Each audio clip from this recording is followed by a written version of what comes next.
Hello everyone, welcome to chemistry academy. JEE mains problem series में आपका स्वागत है। और आज हम इनऑर्गेनिक की कुछ प्रॉब्लम्स लेके आए हैं। लगभग आपको 15 से 20 प्रॉब्लम्स जो कि जेई मेंस के लिए बहुत ही इम्पॉर्टेंट है।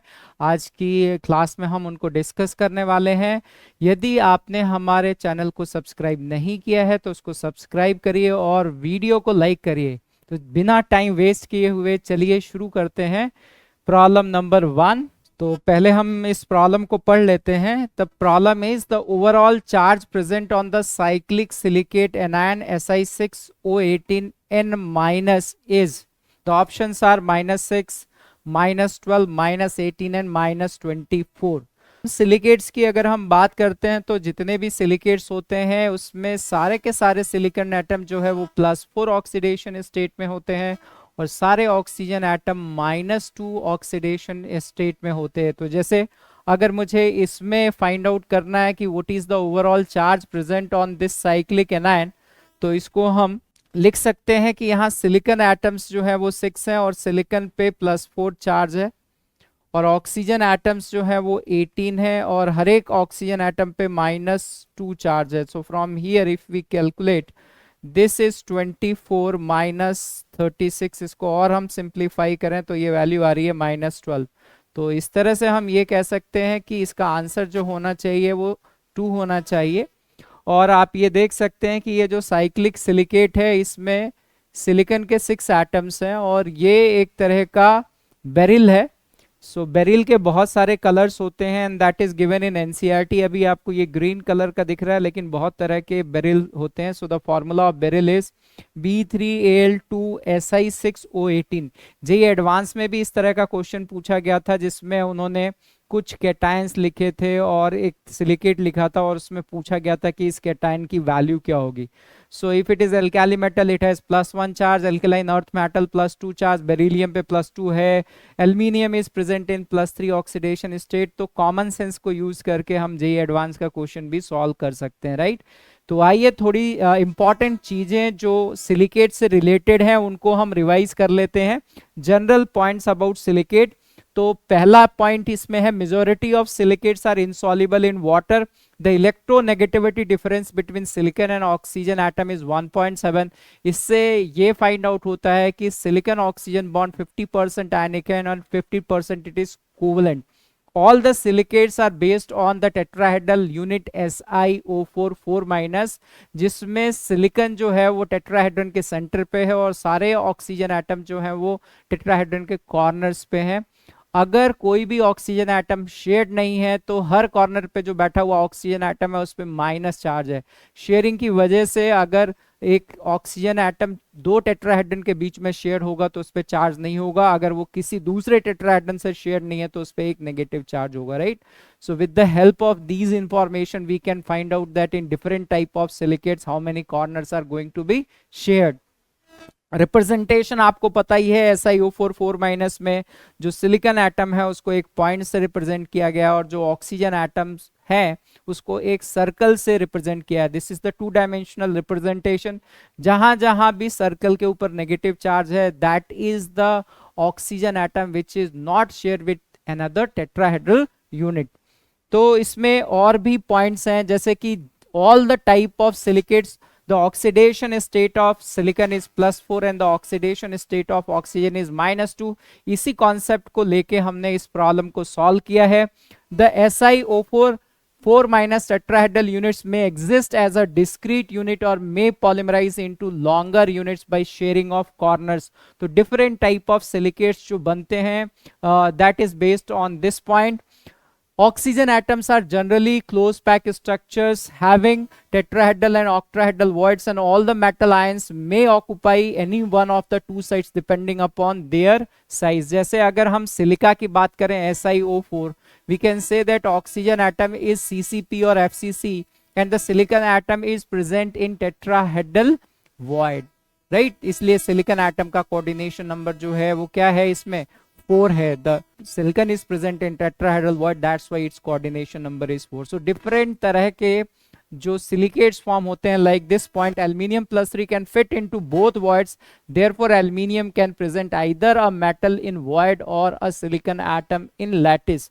तो जियोलाइट्स में आपको पता है, जियोलाइट्स को अगर हम उसका फॉर्मूला अगर हम डिराइव करना चाहते हैं तो हमने क्या किया है कि SiO2 की x प्लस वाई यूनिट्स ली है, ठीक है। अब इसमें सिलिकॉन एटम की जगह मैं एल्यूमिनियम एटम को रिप्लेस करूंगा, तो मुझे पता है कि सिलिकॉन पे +4 चार्ज है और एल्यूमिनियम पे +3 चार्ज होगा, तो जितने सिलिकॉन एटम एल्यूमिनियम एटम से रिप्लेस होंगे, जैसे x प्लस वाई यूनिट में मैं मान लेता हूं कि x यूनिट में सिलिकॉन को मैंने रिप्लेस कर दिया है, अब सिलिकॉन केवल y यूनिट में प्रेजेंट है, x यूनिट में मैंने सिलिकॉन की जगह एल्यूमिनियम रख दिया है, so this is AlO2x।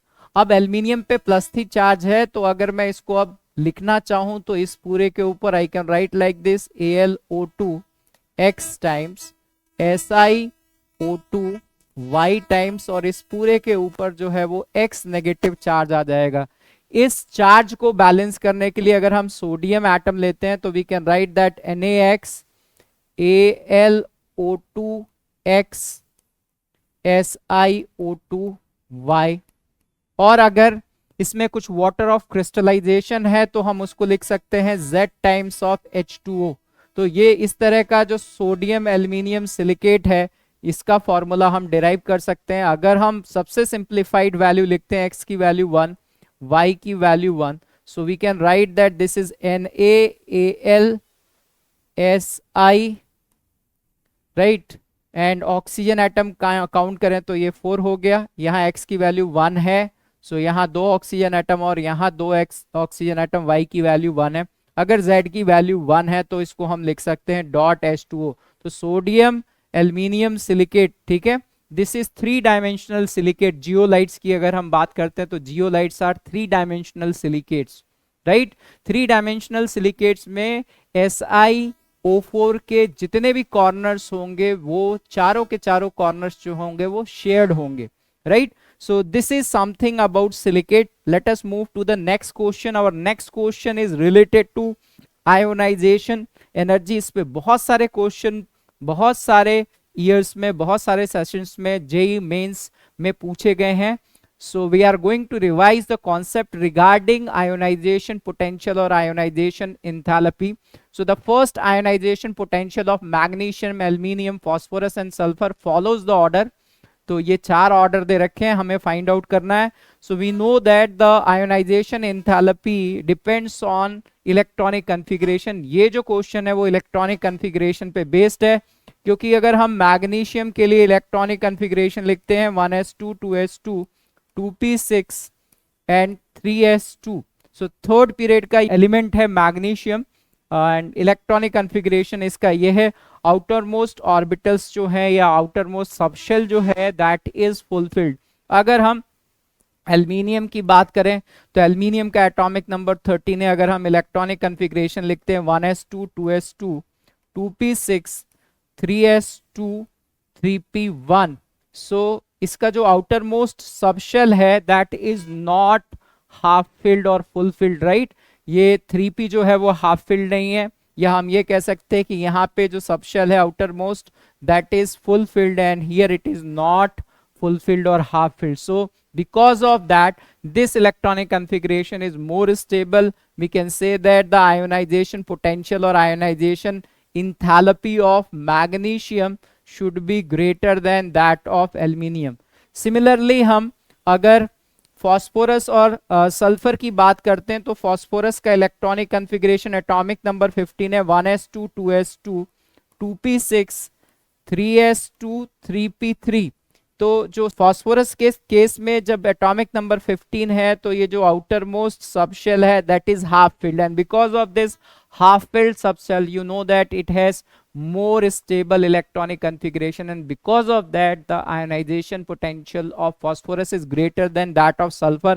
sulfur के केस में अगर हम लिखते हैं तो 1s2 2s2 2p6 3s2 and 3p4 outermost subshell half filled नहीं है, and because of that we can say that the ionization potential of phosphorus should be greater than the ionization potential of sulfur.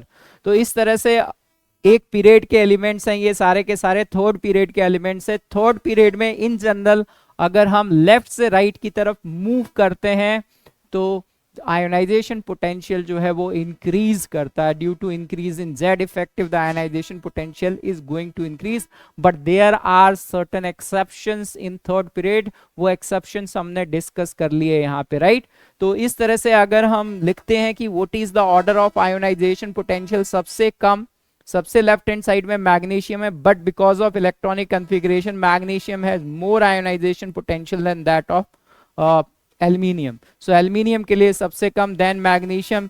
In sulphur and phosphorus, sulphur has less ionization potential than phosphorus. तो ये order होना चाहिए। इस हिसाब से अगर हम देखें तो इसका आंसर जो है वो 3 होना चाहिए, राइट। तो आयनाइजेशन पोटेंशियल से रिलेटेड और क्या क्वेश्चंस हैं जो हमारे लिए इंपॉर्टेंट है, ये पॉइंट अभी हमने इलेक्ट्रॉनिक कॉन्फ़िगरेशन से डिस्कस किया है। इसी तरह से अगर हम सेकेंड पीरियड के एलिमेंट्स की बात करें, so lithium, beryllium, boron, carbon, nitrogen, oxygen, fluorine and neon. So we know that in general as we are moving from left to right, the ionization potential or ionization energy should increase, but because of electronic configuration यहाँ beryllium का जो ionization potential होगा वो boron से ज्यादा होगा। Similarly because of half filled, the ionization potential of nitrogen is greater than that of oxygen. तो अगर हम इसको ऑर्डर में रिप्रेजेंट करें तो सबसे कम आयनाइजेशन पोटेंशियल लिथियम का है, देन बोरोन का है, then beryllium, then carbon, then oxygen, then nitrogen, then fluorine, and सबसे ज्यादा आयनाइजेशन पोटेंशियल सेकेंड पीरियड में जो है वो इनर्ट गैस नियॉन का है, right. So this is the effect of electronic configuration in second period and third period element. Next important point है, what is the difference between ionization energy and ionization enthalpy. इस difference को discuss करने से पहले what is ionization energy. Ionization energy is the minimum energy required to remove an electron from the outermost orbit of an atom in its ground state। तो अगर जैसे hydrogen atom single electron system में उससे एक electron निकालना है तो हमें जनरल फॉर्मूला पता है कि फर्स्ट ऑर्बिट में जितनी एनर्जी है उतनी ही पॉजिटिव एनर्जी हमें देनी पड़ेगी। We know that the ionization energy for hydrogen atom is plus 13.6 Z square upon N square। Ground state में N की वैल्यू 1 होगी, Z की वैल्यू 1 है, सो प्लस 13.6 इलेक्ट्रॉन वोल्ट पर एटम। अगर हमें इसको किलो जूल पर मोल में लिखना है, so if we want to convert 1 electron volt per atom into kilojoule, you should remember this is a very useful conversion, 96.5 kilojoule per mole। तो अगर हमें हाइड्रोजन एटम का आयोनाइजेशन पोटेंशियल इलेक्ट्रॉन वोल्ट पर atom में पता है और अगर हम उसको किलोजूल पर मोल में निकालना चाहते हैं, we should multiply this factor 96.5। अगर हम मल्टीप्लाई करेंगे तो ये वैल्यू आएगी 1312 किलोजूल पर मोल। तो हाइड्रोजन एटम में इसकी आयोनाइजेशन एनर्जी बहुत ज्यादा है। नाउ अगर हम ये डिस्कस करते हैं कि व्हाट इज द डिफरेंस, क्योंकि ये एनसीईआरटी में दे रखा है, this is very important point. JEE Mains के लिए ये बहुत ही इंपॉर्टेंट है because it is given in NCERT. तो अगर कोई भी हम एटम लेते हैं, suppose we are saying that we have a atom in gaseous state, अपने ग्राउंड स्टेट में है ये, और इससे हम इलेक्ट्रॉन निकालेंगे तो there is formation of a plus in gaseous state with loss of 1 electron. This is the reaction for ionization. यहां पे अगर मैं इस रिएक्शन के लिए लिखता हूं what is delta CP of the reaction. Delta CP of the reaction means CP of product minus CP of reactant. एक इलेक्ट्रॉन जो है वो एक पार्टिकल है, right, it is a unit mass. So similarly we can say that ये सारे monoatomic gases की तरह बिहेव करेंगे। मोनोएटॉमिक गैसेस के लिए जो सीपी की वैल्यू होती है वो 5r/2 होती है। तो A plus ion in gaseous state is behaving like a monoatomic particle, so 5r/2 electron is also behaving like a monoatomic particle, so Cp value is 5r/2। जो लेफ्ट हैंड साइड में है this is also monoatomic particle, so Cp value is 5r/2। so from here we can write that Cp of this reaction is equal to 5r/2। Kirchhoff's law अगर हम लगाते हैं तो we can write using Kirchhoff's law is delta H2 minus delta H1 is delta Cp reaction T2 minus T1. तो जब हम ionisation enthalpy को define करते हैं, ionization enthalpy is defined at each and every temperature and that is the practical value. अगर आप blocks को जब पढ़ेंगे, एस ब्लॉक को पढ़ेंगे, पी ब्लॉक को पढ़ेंगे, डी ब्लॉक को पढ़ेंगे, तो आपको जो वैल्यू मिलेगी बुक्स में लिखी हुई वो आयोनाइजेशन इंथैल्पी की वैल्यू है, right, because it is practical. So practical value which we are going to use is ionization enthalpy and it can be defined at each and every temperature. तो Kirchhoff's law को use करके जब हम ionization enthalpy और ionization energy में difference create करना चाहते हैं, ionization energy is defined at 0 Kelvin. So by using Kirchhoff's law, I can write that delta H2 minus delta H1 is delta Cp reaction T2 minus T1.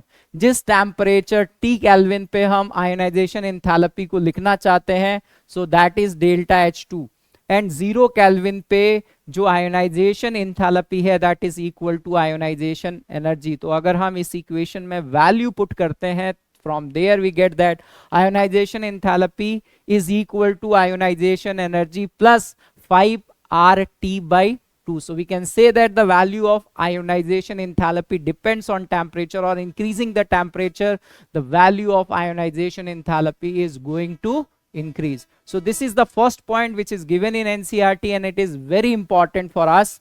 Now moving to the next important point. ये बहुत important है boron family में. They are going to ask what is the order of ionization enthalpy. So in general when we are moving from top to bottom in a group, the ionization enthalpy should decrease, but here are many exceptions in this boron family. What is the best way to remember it? The best way to remember it through this graph.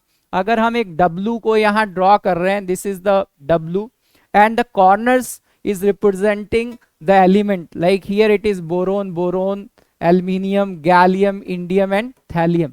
अगर हम इस W में ये जो W की right hand side वाली leg है, इसको थोड़ा सा नीचे की तरफ अगर हम खींच दें तो ये इस लाइन के बिलो आ जाएगा like this. So this is the position of thallium और बाकी सारी जो पोजीशंस हैं आप देख सकते हो. And with the help of this W diagram we can remember that what is the order.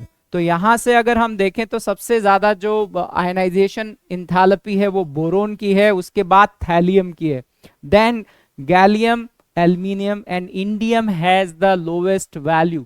तो ये पूछा जाता है कि बोरोन से एल्यूमिनियम में जब हम मूव कर रहे हैं, we are moving down the group, the size of aluminium is increasing, we can say that the ionization enthalpy decreases from boron to aluminium due to increase in the size. Then when we are moving from aluminium to gallium, aluminium से gallium में expected ये था कि gallium की ionization enthalpy कम होनी चाहिए, but the ionization enthalpy of gallium is going to increase and that can be explain due to less screening of 10d electrons. When we write the electronic configuration of gallium, electrons will go first time into d orbital and the screening effect of d orbitals are less, and because of that we can say that the ionization enthalpy is going to increase. Further, ionization and energy is going to decrease. That again can be explained because यहाँ भी D है और यहाँ भी D है. So there is the same result what we are expecting moving down the group. The ionization enthalpy is decreasing, it is decreasing. But when we are moving from indium to thallium, the ionization enthalpy again increases, and this is unexpected, and this unexpected behavior can be explained by the less screening effect of 14f electrons. f electrons का screening effect कम होता है, and because of that the ionization enthalpy is going to increase. So there is a very important point. एक W बनाओ आप, ठीक है, और W में ये याद रखो कि जो मिडिल पोर्शन है वो बिल्कुल ऊपर वाली लाइन को टच नहीं करता है. This is the W and थोड़ी सी आप राइट हैंड साइड वाली टांग नीचे की तरफ खींच दो and you will remember the order. तो डायग्राम से इसका ऑर्डर जो है बिना किसी मेहनत के आप आसानी से याद कर सकते हो, right. Moving to the next point. Carbon family में अगर हम टॉप से बॉटम की तरफ आते हैं तो generally on moving down the group the ionization enthalpy is going to decrease, but यहां भी एक एक्सेप्शन है. यहां अगर आप देखेंगे तो in carbon family ionization enthalpy decreases down the group, but the ionization enthalpy of lead is greater than 10. Carbon, silicon, germanium, tin and lead. Lead की आयनाइजेशन एनर्जी टिन से ज्यादा है। Again we can explain this abnormal behavior by saying that the electrons going to D and F has less screening effect, and because of that the ionization enthalpy of lead is greater than that of tin. तो same type of explanation है, but you have to remember in carbon family, tin और lead में lead की ionization enthalpy जो है वो tin से ज्यादा है। We have discussed in second period and third period what we have to remember. Beryllium and boron में beryllium has more ionization enthalpy than boron. Similarly nitrogen and oxygen में nitrogen has more ionization enthalpy than that of oxygen, and that can be explained by electronic configuration. Similarly magnesium और aluminium और phosphorus और sulfur के abnormal behavior को हम electronic configuration से explain कर सकते हैं। The next problem is, let me read out the problem. Which of the following statement is incorrect? Solid PCl5 exists as tetrahedral PCl4 plus and octahedral PCl6 minus ions. Solid PBr5 exists as PBr4 plus and Br minus. Solid N2O5 exists as NO2 plus and NO3 minus. Oxides of phosphorus P2O3 and P2O5 exist as monomer. हमें incorrect statement बताना है। Solid state में PCl5 जो है वो ionic solid के form में exist करता है at very low temperature, and it exist in the form of PCl4 plus and PCl6 minus. PCl4 plus, you can calculate that what is the geometry of this PCl4 plus, right? It is tetrahedral and this is octahedral. तो ये वाली जो statement है वो true statement है, but they are asking about incorrect statement. Similarly अगर आपसे इस तरह का कोई क्वेश्चन पूछता है PF5 के लिए, तो PF5 अगर सॉलिड स्टेट में भी होता है तो वो कोवेलेंट मॉलिक्यूल की तरह ही एक्ट करता है, वहां पे वो PF5 मॉलिक्यूलर फॉर्म में ही एग्जिस्ट करेगा, आयनिक फॉर्म में एग्जिस्ट नहीं करेगा। Then solid PBr5, yes solid PBr5 जो है वो PBr4 plus and Br minus के फॉर्म में एग्जिस्ट करता है, ये स्टेटमेंट ट्रू है। PBr5 सॉलिड को अगर आप हीट करोगे 100 डिग्री सेल्सियस के ऊपर, it will decompose to form PBr3 and Br2, right? So above 100 degrees Celsius it will decompose, but in solid state it will exist in this ionic form PBr4 plus and Br minus. Solid N2O5 exists as NO2 plus and NO3 minus. Oxides of nitrogen, जितने भी oxides of nitrogen है उनके बारे में पढ़ेंगे कि सारे के सारे जो है वो planar है, molecules हैं, all atoms in a molecule lie in the same plane. So if they are asking that maximum number of atoms in a plane of any oxide, you just count the number of atoms and that will be the answer. So we are going to discuss some or revise some important points of oxides of nitrogen and oxides of phosphorus. The fourth point is definitely wrong. This statement is correct, but this is wrong. This is a false statement, क्योंकि ये dimer के form में exist करता है. It exist in the form of P4O6 and this exists in the form of P4O10. So they exist in the form of dimer. So answer is very simple and that is 4. एक बार हम ये जितने भी points हैं 4 points इससे related और क्या क्या क्वेश्चन पूछे जा सकते हैं एक एक करके हम रिवाइज करते हैं. तो देखिए इसमें हम 15 to 20 क्वेश्चंस डिस्कस करने वाले हैं. Let us discuss pentahalides. तो एक क्वेश्चन ये पूछा जाता है कि नाइट्रोजन के पेंटाहेलाइड्स एग्जिस्ट नहीं करते बिकॉज नाइट्रोजन जो है वो सेकेंड पीरियड का एलिमेंट है और सेकेंड पीरियड के एलिमेंट्स की मैक्सिमम कोवैलेंसी 4 होती है. तो इसके आउटर मोस्ट ऑर्बिट में वैकेंट ऑर्बिटल्स नहीं है, that's why it can not show pentavalency. So this point is very important. Nitrogen does not form pentahalides. The second point is nitrogen के बाद जितने भी एलिमेंट्स हैं उसके ग्रुप में वो सारे के सारे जो हैं वो पेंटाहेलाइड फॉर्म करते हैं, जिससे phosphorus will form PF5, PCl5, PBr5 and Pi5. We have discussed about PCl5 in solid state will exist in ionic form. PBr5 in solid state will exist in ionic form, right? PF5 is a covalent molecule even in solid state. PF5 solid state में भी covalent molecule के form में exist करता है, उसका hybridization sp3d होगा. When we are discussing about PCl5, PCl5 is a covalent molecule in gaseous state. Gaseous state में covalent molecule है, hybridization sp3d होगा, लेकिन solid state में it exists as ionic solid PbR4 plus and PCl6 minus. PCl4 plus and PCl6 minus. PCl4 plus में phosphorus का या molecule ion की जो ज्योमेट्री है that is tetrahedral geometry, and PCl6 में ऑक्ट्राहेड्रल ज्योमेट्री है, right. PbR5 exists as ionic substance, and we have discussed that above 100 degrees Celsius PbR5 will decompose to form PbR3 and Br2, right? So these are the points related to pentahalides. Oxides of nitrogen में बहुत सारे questions पूछे जाते हैं, NCERT में table है, JEE Mains में बहुत सारे सवाल पूछे गए हैं. This is very important. आपको क्या करना है, एक पॉइंट तो ये याद रख लेना है आंख बंद करके कि जितने भी ऑक्साइड्स हैं नाइट्रोजन के सारे प्लेनर है.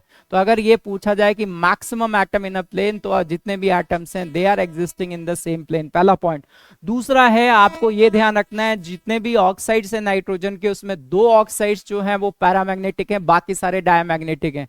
जो 2 पैरामैग्नेटिक हैं उसमें नाइट्रिक ऑक्साइड है NON NO2 nitrogen dioxide, they are paramagnetic. Other oxides are diamagnetic in nature.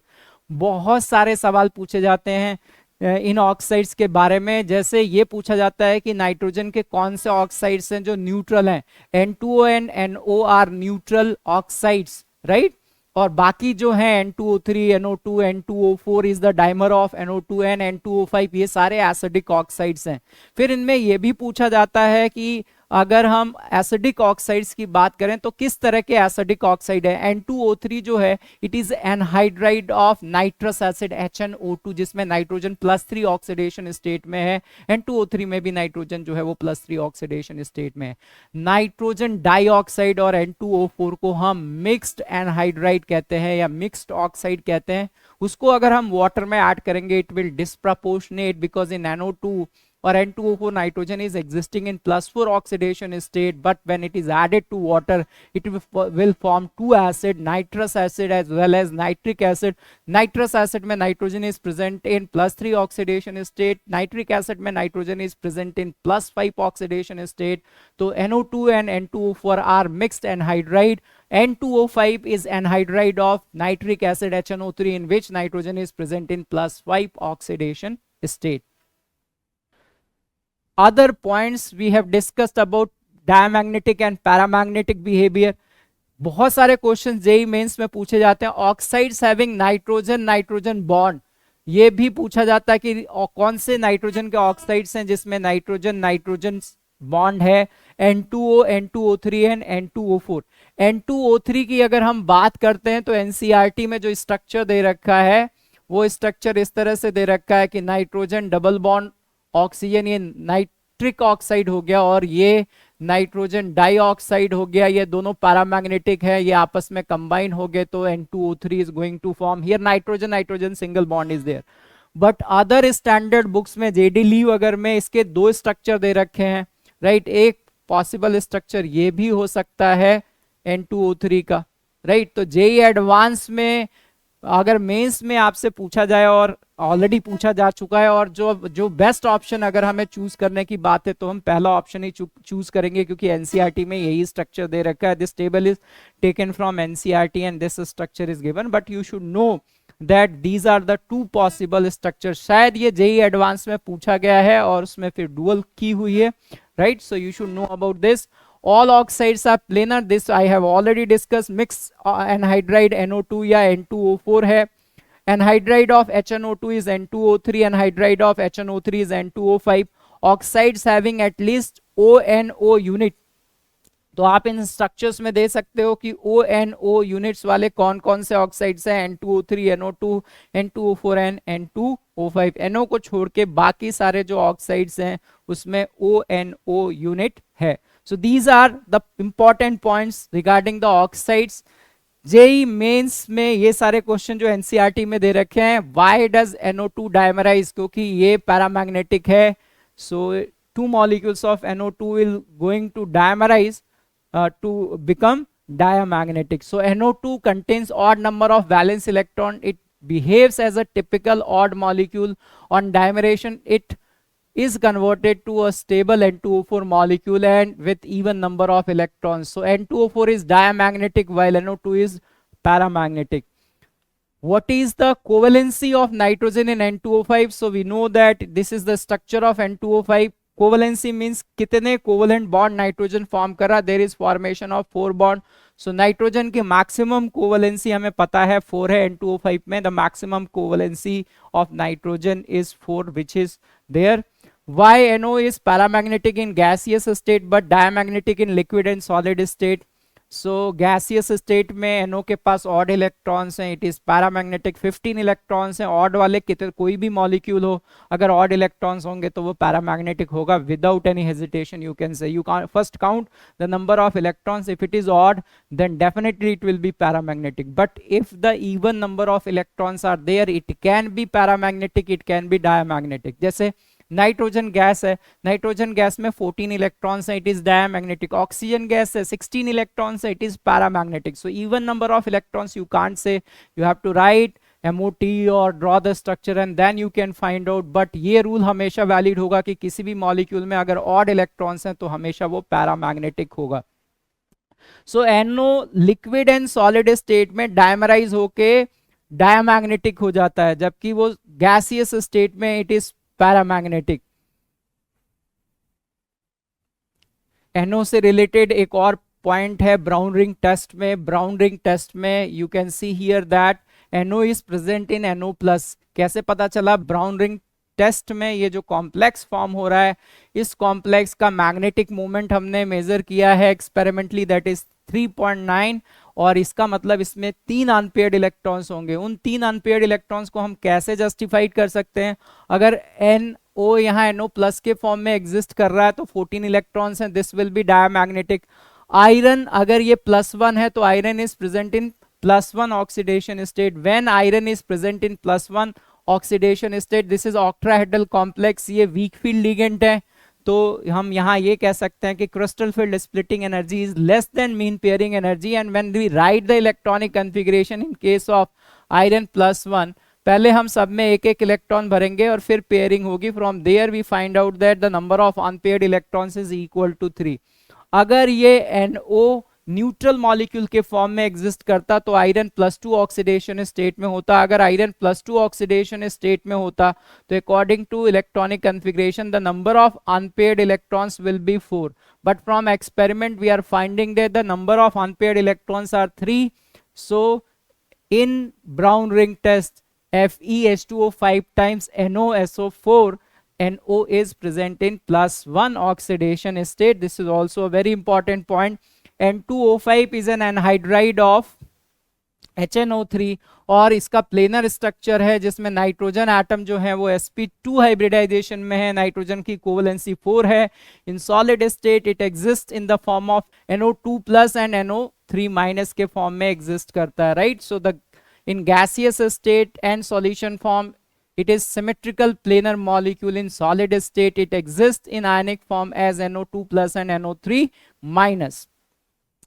Let us discuss some important points, revise some important points regarding the oxides of phosphorus. दो oxides है phosphorus के, P4O6 and P4O10. P2O3 is existing in the form of dimer P4O6, right, and P2O5 is existing in the form of P4O10. So we are starting from P4O10. It is a white powdery solid.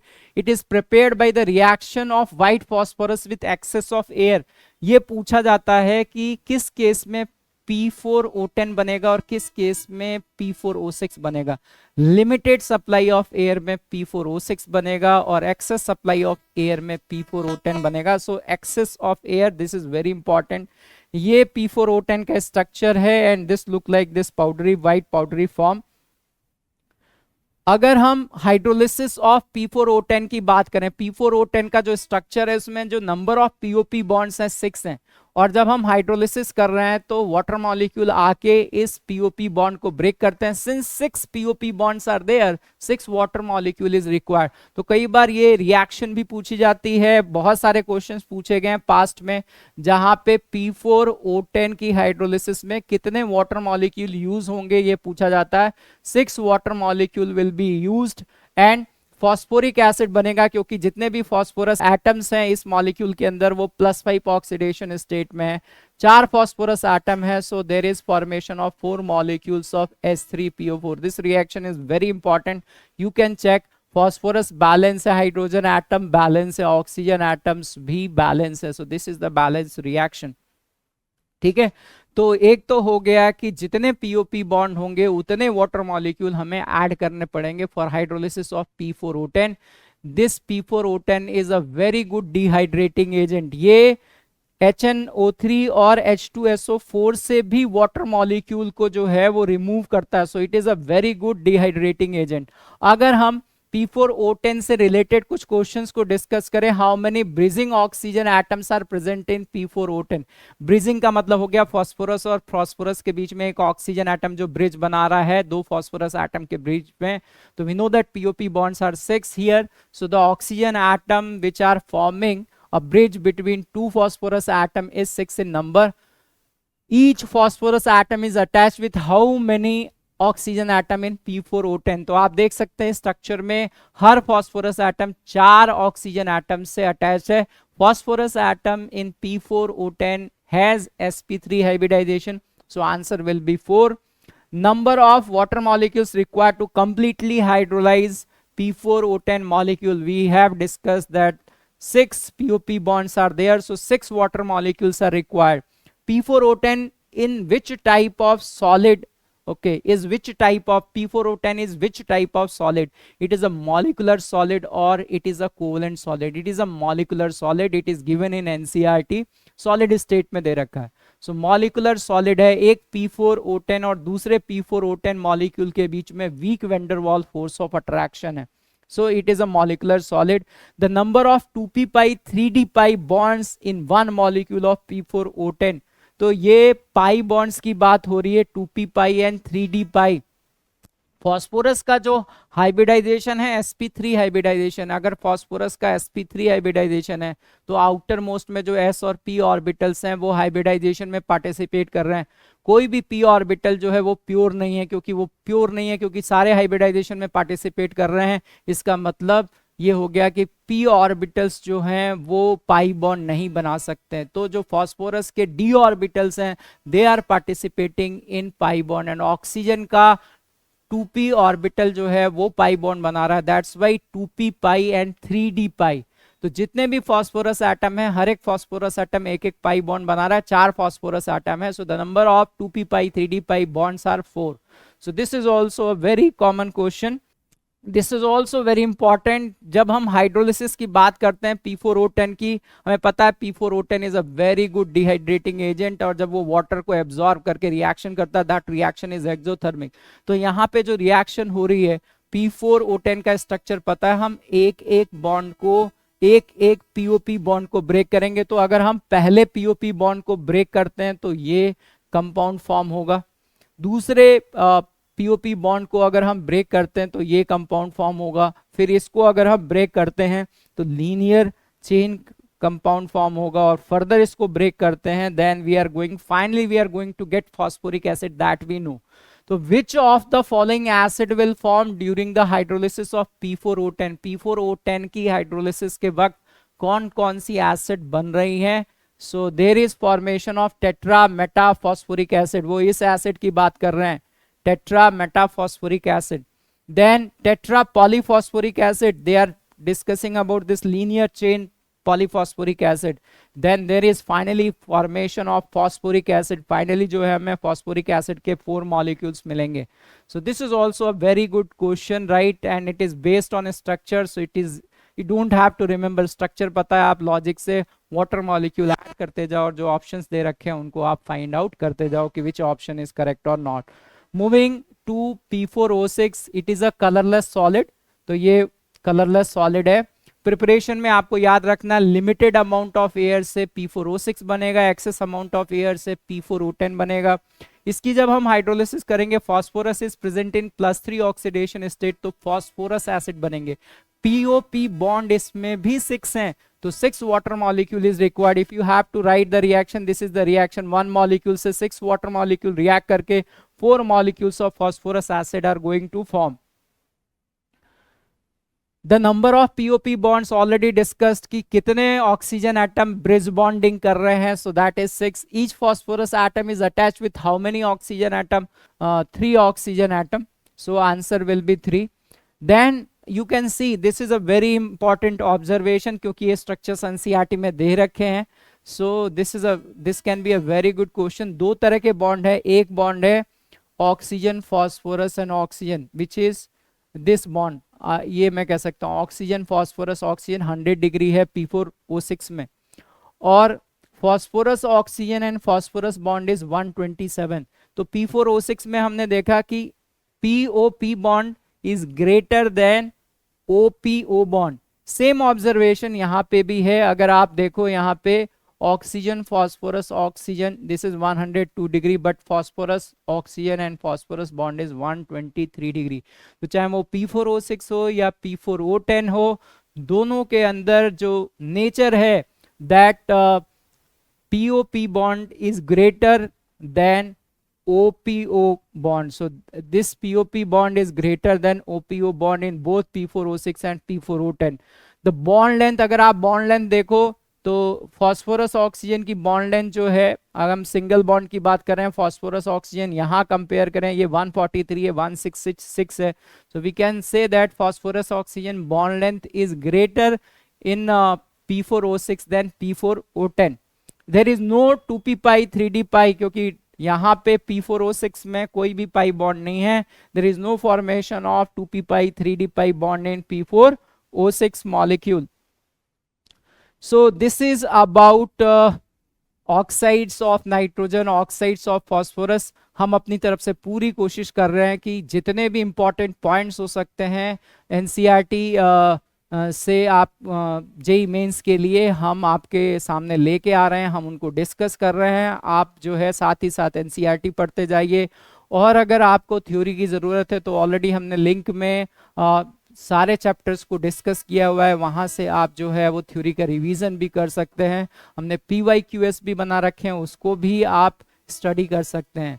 तो मैं उम्मीद करता हूँ कि आपको ये सारी चीज़ें बहुत पसंद आ रही होंगी, और अगर अभी तक हमारे वीडियो में आप बने हुए हैं तो प्लीज़ लाइक करते हुए जाएं, और अगर आप नए हैं तो सब्सक्राइब करना ना भूलें. इसी के साथ थैंक यू वेरी मच. फिर मिलते हैं नए वीडियो में. Bye bye.